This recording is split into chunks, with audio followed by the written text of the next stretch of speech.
ನಮಸ್ಕಾರ. ನೀವು ನೋಡ್ತಾ ಇದ್ದೀರಾ ನ್ಯೂಸ್ 18 ಡಿಜಿಟಲ್ ಕಾಂಟೆಂಟ್. ನಾನು ನವಿತಾ ಜೈನ್. ಇನ್ನು ಮುಂದೆ ಜಿಎಸ್ಟಿಯಲ್ಲಿ 2 ಸ್ಲ್ಯಾಬ್. ಸೆಪ್ಟೆಂಬರ್ 22ರಿಂದ ಹೊಸ ಜಿಎಸ್ಟಿ ಪದ್ಧತಿ ಜಾರಿಯಾಗುತ್ತೆ. ಹಾಗಾದ್ರೆ ಯಾವುದು ಅಗ್ಗ, ಯಾವುದು ದುಬಾರಿ? ಇದರ ಬಗ್ಗೆ ನಿಮಗೆ ಸಂಪೂರ್ಣವಾದ ಮಾಹಿತಿಯನ್ನು ಕೊಡ್ತಾ ಹೋಗ್ತೀನಿ ಇವತ್ತಿನ ಡಿಜಿಟಲ್ ಕಾಂಟೆಂಟ್ ಅಲ್ಲಿ. ಜಿಎಸ್ಟಿ ಕೌನ್ಸಿಲ್ ಸಿಹಿ ಸುದ್ದಿ ಕೊಟ್ಟಿದ್ದು 8 ವರ್ಷದ ಬಳಿಕ ಜಿಎಸ್ಟಿ ಸ್ಲ್ಯಾಬ್ ಪರಿಷ್ಕರಣೆಗೆ ಈಗಾಗಲೇ ಒಪ್ಪಿಗೆಯನ್ನ ನೀಡಲಾಗಿದೆ.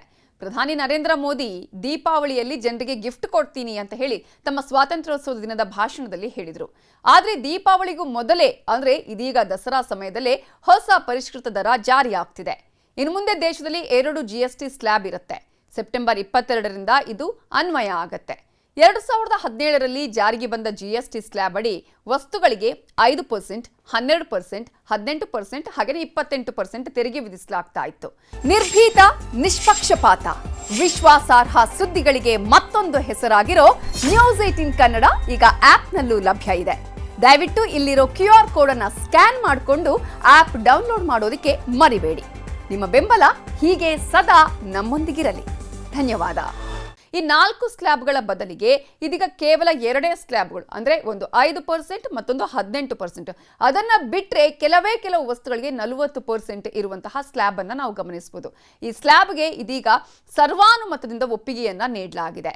ಹಾಗಾಗಿಯೇ ಸೆಪ್ಟೆಂಬರ್ 22 ಅಂದ್ರೆ ನಾಳೆಯಿಂದ 12% ಹಾಗೂ 28% ಜಿಎಸ್ಟಿ ಸ್ಲ್ಯಾಬ್ ಇರಲ್ಲ. 2ರ ಜೊತೆಗೆ ಐಷಾರಾಮಿ ವಸ್ತುಗಳಿಗೆ 40% ಜಿಎಸ್ಟಿಯ ಸ್ಲ್ಯಾಬ್ ಅನ್ವಯ ಆಗುತ್ತೆ. ಹಾಗಾದ್ರೆ ಈ ಒಂದು ಸ್ಲ್ಯಾಬ್ನಿಂದ ಯಾವ್ಯಾವುದು ಅಗ್ಗ ಆಗುತ್ತೆ ಅನ್ನುವಂತಹ ಕುತೂಹಲ ಎಲ್ರಿಗೂ ಕೂಡ ಇದೆ. ಯಾವುದು ದುಬಾರಿ ಆಗಬಹುದು ಅನ್ನುವಂತಹ ಪ್ರಶ್ನೆಗೂ ಕೂಡ ಉತ್ತರವನ್ನ ಕೊಡ್ತಾ ಹೋಗ್ತೀನಿ. ಈಗಾಗಲೇ ತಜ್ಞರ ಪ್ರಕಾರ ಹಾಲಿನ ಉತ್ಪನ್ನಗಳು ಕಡಿಮೆಯಾಗುತ್ತೆ, ಅದರ ದರ ಕಡಿಮೆಯಾಗುತ್ತೆ. ಅಲ್ಟ್ರಾ ಹೈ ಟೆಂಪರೇಚರ್ ಇರುವಂತಹ UHT ಹಾಲಿನ ಮೇಲಿನ ತೆರಿಗೆಯನ್ನ ಈಗಾಗಲೇ ತೆರಿಗೆ ಮುಕ್ತವಾಗಿಸಿದ್ರೆ, ಘನೀಕೃತ ಹಾಲು, ತುಪ್ಪ, ಬೆಣ್ಣೆ, ಪನೀರ್, ಚೀಸ್ ಮೇಲಿನ ತೆರಿಗೆಯನ್ನ 12% 18% ಇದೀಗ 5ಕ್ಕೆ ಇಳಿಸಲಾಗಿದೆ. ಒಣ ಹಣ್ಣುಗಳು, ಬ್ರ್ಯಾಂಡೆಡ್, ನಮ್ಕಿನ್, ಹಲ್ಲಿನ ಪುಡಿ, ಟೂತ್ಪೇಸ್ಟ್, ಸೋಪ್, ಕೂದಲಿನ ಎಣ್ಣೆ, ಸಾಮಾನ್ಯ ಪ್ರತಿಜೀವಕಗಳು, ನೋವು ನಿವಾರಕ ಔಷಧಿಗಳು, ಸಂಸ್ಕರಿಸಿದಂತಹ ಆಹಾರ, ತಿಂಡಿಗಳು, ಹೆಪ್ಪುಗಟ್ಟಿದ ತರಕಾರಿಗಳು, ಕಂಡೆನ್ಸ್ಡ್ ಹಾಲ್, ಕೆಲವು ಮೊಬೈಲ್ ಆಗಿರ್ಬೋದು, ಕೆಲವು ಕಂಪ್ಯೂಟರ್ಗಳಾಗಿರ್ಬೋದು, ಹೊಲಿಗೆ ಯಂತ್ರ, ಪ್ರೆಷರ್ ಕುಕ್ಕರ್, ಗೀಸರ್ ಇವೆಲ್ಲವೂ ಕೂಡ ಅಗ್ಗ ಆಗತ್ತೆ. ಇಷ್ಟು ಮಾತ್ರ ಅಲ್ಲ, ವಿದ್ಯುತ್ ರಹಿತ ನೀರಿನ ಫಿಲ್ಟರ್ಗಳು, ವಿದ್ಯುತ್ ಕಬ್ಬಿಣ, ವ್ಯಾಕ್ಯೂಮ್ ಕ್ಲೀನರ್, ₹1000ಗಿಂತ ಹೆಚ್ಚಿನ ಬೆಲೆಯ ಸಿದ್ಧ ಬಟ್ಟೆಗಳು, ₹500ರಿಂದ ₹1000 ವ್ಯಾಪ್ತಿಯ ಶೂ, ಹೆಚ್ಚಿನ ಲಸಿಕೆಗಳು, HIV ಆಗಿರ್ಬೋದು, TB ರೋಗ ನಿರ್ಣಯ ಕಿಟ್ಗಳು, ಹಾಗೆಯೇ ಸೈಕಲ್, ಪಾತ್ರೆಗಳು ಕಡಿಮೆ ತೆರಿಗೆಯನ್ನು ವಿಧಿಸಲ್ಪಡುತ್ತೆ. ಇನ್ನು ಶ್ಯಾಂಪು, ಟೂತ್ಪೇಸ್ಟ್ನಿಂದ ಹಿಡಿದು ಎಲೆಕ್ಟ್ರಾನಿಕ್ಸ್, ಆಟೋಮೊಬೈಲ್ ವರೆಗೂ ವಿವಿಧ ವಸ್ತುಗಳ ಮೇಲಿನ ಜಿಎಸ್ಟಿ ದರ ಇಳಿಕೆಯಾಗ್ತಾ ಇರುವಂತಹ ಹಿನ್ನೆಲೆಯಲ್ಲಿ ಈಗಾಗಲೇ ಕೆಲವು ಅಗತ್ಯ ವಸ್ತುಗಳಿಗೆ 0% ಜಿಎಸ್ಟಿಯನ್ನು ಕೂಡ ಘೋಷಣೆ ಮಾಡಲಾಗಿದೆ. ಹಾಗಾಗಿ ಇದರಿಂದ ಯಾರಿಗೆ ಬಹಳ ಉಪಯೋಗ ಅಂತ ಹೇಳಿದ್ರೆ, ಒಂದು ಬಡ ವರ್ಗದವರಿಗೆ, ಇನ್ನೊಂದು ಮಧ್ಯಮ ವರ್ಗದವರಿಗೆ ಇದರ ಲಾಭ ಸಿಗುತ್ತೆ. ಇದರ ಜೊತೆಗೆ ವಿದ್ಯಾರ್ಥಿಗಳಾಗಿರ್ಬೋದು, ರೈತರು ಆಗಿರ್ಬೋದು, ಆರೋಗ್ಯ ಕ್ಷೇತ್ರಕ್ಕೂ ಕೂಡ ವಿಶೇಷ ರಿಯಾಯಿತಿ ದೊರೆಯುತ್ತೆ. ಈ ಮೂಲಕ ಅನೇಕ ವಸ್ತುಗಳಿಗೆ ದರ ಏರಿಕೆ ಆಗೋ ಬದಲು ದರ ಇಳಿಕೆಯಾಗುತ್ತೆ. 0% ಯಾವುದಕ್ಕೆಲ್ಲ ಇದೆ ಅನ್ನೋದನ್ನು ನಾವು ಗಮನಿಸ್ತಾ ಹೋಗೋದಾದ್ರೆ, ವೈಯಕ್ತಿಕ ಹಾಗೆಯೇ ಆರೋಗ್ಯ, ಯಾವುದಾದ್ರೂ ಹೆಲ್ತ್ ಇನ್ಶೂರೆನ್ಸ್ ಮಾಡಿದ್ರೆ ಅಥವಾ ಪರ್ಸನಲ್ ಇನ್ಶೂರೆನ್ಸ್ ನೀವೇನಾದ್ರೂ ಮಾಡಿದ್ರೆ, ಜೀವ ವಿಮೆ ಮಾಡಿದ್ರೆ ಅಂತಹ ಪ್ರೀಮಿಯಂಗಳ ಮೇಲಿನ ಜಿಎಸ್ಟಿ 18% 0ಗೆ ಬಂದುಳಿಯುತ್ತೆ.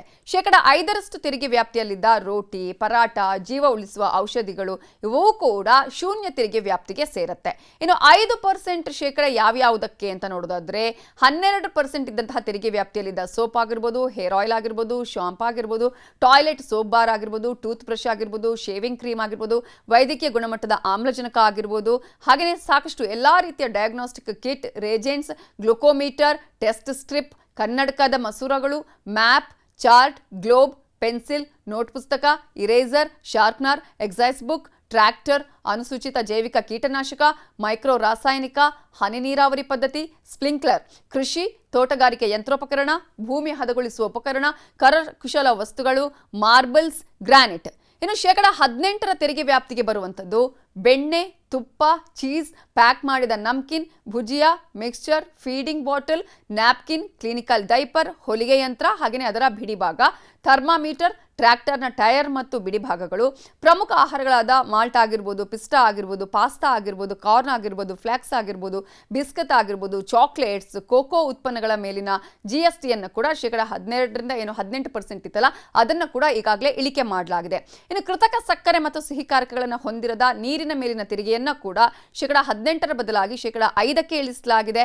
18%ಗೆ ಶೇಕಡ 28% ಇದ್ದಂತಹ ಒಂದಷ್ಟು ವಸ್ತುಗಳನ್ನ, ಸಿಮೆಂಟ್ ಆಗಿರ್ಬೋದು, ಕಾರ್ಗಳಾಗಿರ್ಬೋದು, ಅದರಲ್ಲೂ ಕೂಡ 1200 cc ಒಳಗಿನ 4000 ಮಿಲಿಮೀಟರ್ ಉದ್ದ ಮೀರದ ಪೆಟ್ರೋಲ್ ಮತ್ತು ಹೈಬ್ರಿಡ್ ಪೆಟ್ರೋಲ್, LPG, CNG ಕಾರ್ಗಳು, 1500 cc ಮತ್ತು 4000 ಮಿಲಿಮೀಟರ್ ಮೀರದ ಡೀಸೆಲ್ ಮತ್ತು ಡೀಸೆಲ್ ಹೈಬ್ರಿಡ್ ಕಾರ್ಗಳು, ತ್ರಿಚಕ್ರ ವಾಹನಗಳು, ಮೋಟಾರ್ ಸೈಕಲ್ 350 cc ಮತ್ತು ಅದಕ್ಕಿಂತ ಕಡಿಮೆ ಸಾಮರ್ಥ್ಯ ಇರುವಂಥದ್ದು, ಸರಕು ಸಾಗಣೆ ವಾಹನಗಳು, ಏರ್ ಕಂಡೀಷನರ್, 32 ಇಂಚಿಗಿಂತ ಹೆಚ್ಚಿನ ಗಾತ್ರದ TV, monitor, projector, dish, washing machines, ಸಂಸ್ಕರಣೆ ಮಾಡಿದಂತಹ ಸಕ್ಕರೆ, ಸಕ್ಕರೆ ಸಿರಪ್ ಮತ್ತು ಮಿಠಾಯಿ ವಸ್ತುಗಳ ಮೇಲೆ ಈಗ ಶೇಕಡ 5ರಷ್ಟು GSTಯನ್ನು ವಿಧಿಸಲಾಗುತ್ತೆ.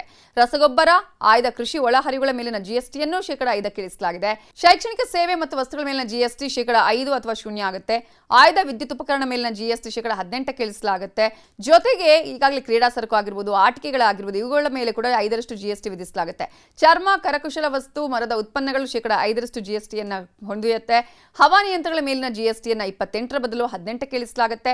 ಪಾತ್ರೆ ತೊಳೆಯುವ ಯಂತ್ರಗಳ ಮೇಲಿನ ತೆರಿಗೆನ ಶೇಕಡ 28ರ ಬದಲು ಶೇಕಡ 18ಕ್ಕೆ ಇಳಿಸಲಾಗುತ್ತೆ. ಸಸ್ಯಜನ್ಯ ಎಣ್ಣೆ, ಪ್ರಾಣಿಗಳ ಕೊಬ್ಬು, ಖಾದ್ಯ, ಸ್ಪ್ರೇ, ಹಾಗೆಯೇ ಮಾಂಸ ತಯಾರಿಕೆಗಳು, ಮೀನು ಉತ್ಪನ್ನಗಳು ಮತ್ತು ಮಾಲ್ಟ್, ಸಾರಾ ಆಧಾರಿತ ಪ್ಯಾಕೇಜ್ ಮಾಡಿದ ಆಹಾರಗಳನ್ನು ಕೂಡ ಶೇಕಡ 5ರಷ್ಟು GSTಯನ್ನು ವಿಧಿಸಲಾಗುತ್ತೆ. ಏನು 40% ಯಾವ್ಯಾವುದಕ್ಕೆ ಅಂತ ನೋಡೋದಾದ್ರೆ 1200 cc ಮೇಲ್ಪಟ್ಟ ಪೆಟ್ರೋಲ್ ಕಾರ್, 1500 cc ಮೇಲ್ಪಟ್ಟ ಡೀಸೆಲ್ ಕಾರ್, 350 cc ಮೇಲ್ಪಟ್ಟ ಮೋಟಾರ್ ಸೈಕಲ್, ಖಾಸಗಿ ಬಳಕೆಯ ವಿಮಾನ, ಪಾನ್ ಮಸಾಲ, ತಂಬಾಕು ಉತ್ಪನ್ನ, ಸಿಗರೇಟ್, ಸಕ್ಕರೆ ಬೆರೆಸಿದ ತಂಪು ಪಾನೀಯ, 28% ಸ್ಲ್ಯಾಬ್ನಲ್ಲಿರುವಂತಹ ಹಲವು ವಸ್ತುಗಳು ಶೇಕಡ 40ರ ಸ್ಲ್ಯಾಬ್ಗಾಗುತ್ತೆ. ಈ ಎಲ್ಲ ವಿಚಾರಗಳನ್ನ ನಿರ್ಮಲಾ ಸೀತಾರಾಮನ್ ಅವರು ಘೋಷಣೆ ಮಾಡಿದ್ದಾರೆ. ಈ ವಿಚಾರಗಳನ್ನ ಸಾಮಾನ್ಯ ಜನರನ್ನ ಗಮನದಲ್ಲಿ ಇಟ್ಟುಕೊಂಡು ಸುಧಾರಣೆಗಳನ್ನು ಕೈಗೊಳ್ಳಲಾಗಿದೆ ಅಂತ ಹೇಳಿದ್ದಾರೆ. ಹಾಗಾದ್ರೆ ಯಾವುದು ದುಬಾರಿ ಆಗುತ್ತೆ? ಐಷಾರಾಮಿ ವಸ್ತುಗಳಿಗೆ 40% GSTಯ ಸ್ಲ್ಯಾಬ್ ಅನ್ವಯ ಆಗುತ್ತೆ. ಹೆಚ್ಚುವರಿ ಸಕ್ಕರೆ ಮತ್ತು ಸಿಹಿಕಾರಕಗಳನ್ನು ಹೊಂದಿರುವ ಸರಕುಗಳ ಮೇಲಿನ ತೆರಿಗೆ ಶೇಕಡ 28ರಿಂದ 40ಕ್ಕೆ ಜಾಸ್ತಿ ಆಗುತ್ತೆ. ಸಿಗರೇಟು, ಪಾನ್ ಮಸಾಲ, ತಂಬಾಕು, ಜರ್ದಾ, ಗುಟ್ಕಾದಂತಹ ವಸ್ತುಗಳು ಅಸ್ತಿತ್ವದಲ್ಲಿರುವ GST ಸ್ಲ್ಯಾಬ್ ದರಗಳಲ್ಲೇ ಉಳಿಯುತ್ತೆ. ಐಷಾರಾಮಿ ವಸ್ತುಗಳು ಶೇಕಡ 40ರಷ್ಟು ತೆರಿಗೆ ಸ್ಲ್ಯಾಬ್ ಅಲ್ಲಿ ಇರುತ್ತೆ. ಕಲ್ಲಿದ್ದಲು ಮೇಲಿನ ತೆರಿಗೆಯನ್ನ ಶೇಕಡ 5ರ ಬದಲು 18ಕ್ಕೆ ಏರಿಸಲಾಗುತ್ತೆ. ಟಿವಿ ಸೆಟ್ಗಳ ಮೇಲಿನ GST ಶೇಕಡ 18ರಷ್ಟು ಇರುತ್ತೆ. ಒಟ್ಟಾರೆಯಾಗಿ ನಾಳೆಯಿಂದ ಅಂದ್ರೆ ಸೆಪ್ಟೆಂಬರ್ 22ರಿಂದ ಅನೇಕ ವಸ್ತುಗಳ ದರದಲ್ಲಿ ಇಳಿಕೆಯಾಗುತ್ತೆ. ಈ ಮೂಲಕ ಬಡವರ್ಗ ಹಾಗೆಯೇ ಮಧ್ಯಮ ವರ್ಗದವರ ಜೇಬಿನ ಹೊರೆಯನ್ನ ಕಡಿಮೆ ಮಾಡುವಂತಹ ಪ್ರಯತ್ನವನ್ನ ಸರ್ಕಾರ ಮಾಡಿದೆ. ಇದು ಇವತ್ತಿನ news 18 digital content. Thank you. ನಿರ್ಭೀತ, ನಿಷ್ಪಕ್ಷಪಾತ, ವಿಶ್ವಾಸಾರ್ಹ ಸುದ್ದಿಗಳಿಗೆ ಮತ್ತೊಂದು ಹೆಸರಾಗಿರೋ ನ್ಯೂಸ್ 18 ಕನ್ನಡ ಈಗ ಆಪ್ನಲ್ಲೂ ಲಭ್ಯ ಇದೆ. ದಯವಿಟ್ಟು ಇಲ್ಲಿರೋ QR ಕೋಡ್ ಅನ್ನ ಸ್ಕ್ಯಾನ್ ಮಾಡಿಕೊಂಡು ಆಪ್ ಡೌನ್ಲೋಡ್ ಮಾಡೋದಕ್ಕೆ ಮರಿಬೇಡಿ. ನಿಮ್ಮ ಬೆಂಬಲ ಹೀಗೆ ಸದಾ ನಮ್ಮೊಂದಿಗಿರಲಿ. ಧನ್ಯವಾದ.